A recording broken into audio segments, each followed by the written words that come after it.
faith and God's word. Of course, you cannot do without this one. God has a principle when it has to do with your prosperity and breaking free from financial struggle.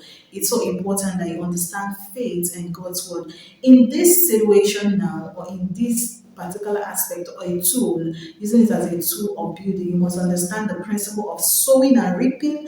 The law of prosperity is as good as you understanding the principle of sowing and reaping, because God is the one who is the maker of the whole universe, the maker of our life. You understand the principle of sowing and reaping, the principle of giving and receiving, the principle of seed time and harvest.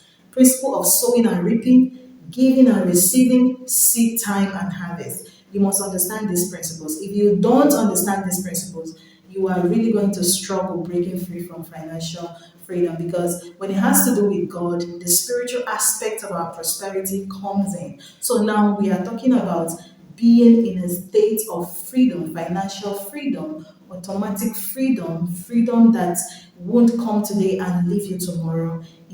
Being in that state where it continues flowing in, even as you pass it down to your next generation. So that is it. So if you have to do this, you have to know that faith and God's word cannot be overemphasized. Giving and receiving, sowing and reaping. Sowing and reaping is so important. If you can obey the principle, the spiritual gate of prosperity will open up automatically for you. This is just a simple principle, and you are to apply it. You don't pray it away. When you are done praying, you must apply the principles for it to work for you.